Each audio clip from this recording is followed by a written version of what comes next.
역대하 36장. 그 땅의 백성이 예루살렘에서 요시아의 아들 여호아하스를 세워 그 아버지를 이어 왕으로 삼았다. 여호아하스가 왕이 되었을 때 그는 23살이었다.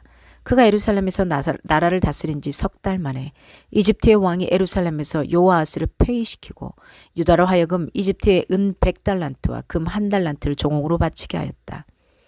이집트의 누구 왕은 여호아하스의 형제 엘리야김을 세워 유다와 예루살렘의 왕으로 삼고 엘리야김이라는 이름을 여호야김으로 바꾸게 하고 왕이었던 그의 형제 여호아하스는 붙잡아서 이집트로 데려갔다. 여호야김이 왕이 되었을 때 그는 25살이었다. 그는 예루살렘에서 11해 동안 다스렸다. 그는 주 하나님께서 보시기에 악한 일을 하였다. 바빌로니아의 느부갓네살 왕이 올라와서 그를 치고 쇠사슬로 묶어서 바빌로니아로 잡아갔다. 느부갓네살은 또 주님의 성전 안에 있는 온갖 기구를 바빌로니아로 가지고 가서 도성 바빌론에 있는 자기의 궁전에다 들여놓았다. 여호야김이 나머지 사적과 그가 저지른 모든 역겨운 일과 그가 저지른 악한 행위는 이스라엘과 유다 열왕기에 기록되어 있다. 그의 아들 여호야긴이 그의 뒤를 이어 왕이 되었다. 여호야긴이 왕이 되었을 때 그는 8살이었다. 그는 예루살렘에서 석 달 열흘 동안 다스렸다. 그는 주님께서 보시기에 악한 일을 하였다. 그의 봄에 느부갓네살 왕이 사람을 시켜서 여호야긴을 바빌로니아로 잡아가고 주님의 성전에 있는 값비싼 온갖 기구도 함께 가져갔으며 여호야긴의 삼촌 시드기야를 세워서 유다와 예루살렘의 왕으로 삼았다. 시드기야가 왕이 되었을 때 그는 21살이었다. 그는 예루살렘에서 11해 동안 다스렸다.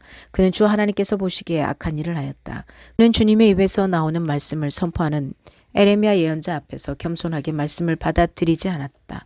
느부갓네살은 강제로 시드기야가 하나님의 이름으로 충성을 맹세하도록 하였다. 시드기야는 억지로 충성을 맹세하였지만 마침내 느부갓네살 왕에게 반항하기까지 하였다. 다른 한편으로 시드기야는 고집을 부리며 조금도 뉘치지 않았고 주 이스라엘의 하나님께로 돌아오지 않았다. 지도급 인사들인 제사장들과 일반 백성도 크게 죄를 지어 이방의 모든 역겨운 일을 따라 하였으며 마침내 그들은 주님께서 자신의 것으로 거룩하게 하신 예루살렘 성전을 더럽히고 말았다.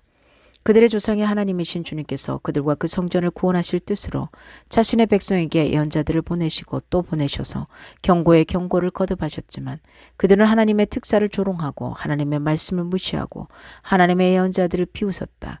그러다가 마침내 자신의 백성을 향한 주님의 분노가 치솟으니 백성을 바로 잡을 길이 전혀 없었다. 하나님께서 바빌로니아에 왕을 불러다가 자신의 백성을 치게 하셨다. 그래서 그 왕은 유다의 젊은이들을 닥치는 대로 칼로 쳐 죽였다. 심지어는 성전 안에서도 그러한 살육을 삼가지 않았다. 그 왕은 잔인하였다. 젊은이나 늙은이, 여자나 남자, 병약한 사람이나 건강한 사람을 가리지 않았다.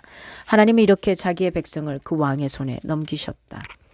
바빌로니아 왕은 하나님의 성전 안에 있는 크고 작은 기구와 주님의 성전 안에 있는 보물과 왕과 신하들이 가지고 있는 보물을 모두 도성 바빌론으로 가져갔다.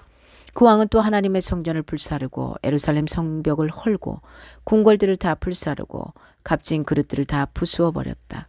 그는 또 칼에 맞아 죽지 않고 살아남은 자들은 바빌로니아로 데리고 가서 왕과 왕자들의 노예로 삼았다. 그들은 페르시아 제국이 일어서기까지 거기서 노예 생활을 하였다. 그리하여 주님께서 에레미야를 시켜서 땅에 70년 동안 항폐하게 되어 그동안 누리지 못한 안식을 다 누리게 될 것이다 하신 말씀이 이루어졌다. 페르시아의 고레스 왕이 왕위에 오른 첫 해에 주님께서는 에레미야를 시켜서 하신 말씀을 이루시려고 페르시아의 고레스 왕의 마음을 움직이셨다. 고레스는 온 나라에 명령을 내리고 그것을 다음과 같이 조서로 써서 돌렸다. 페르시아의 고레스 왕은 다음과 같이 선포한다. 주 하늘의 하나님께서 나에게 이 땅 위에 모든 나라를 주셔서 다스리게 하시고 유다의 예루살렘에 그의 성전을 지으라고 명하셨다. 이 나라 사람 가운데 하나님을 섬기는 모든 백성에게 하나님께서 함께 계시기를 빈다. 그들을 모두 올라가게 하여라. 아멘. 하나님의 말씀이었습니다.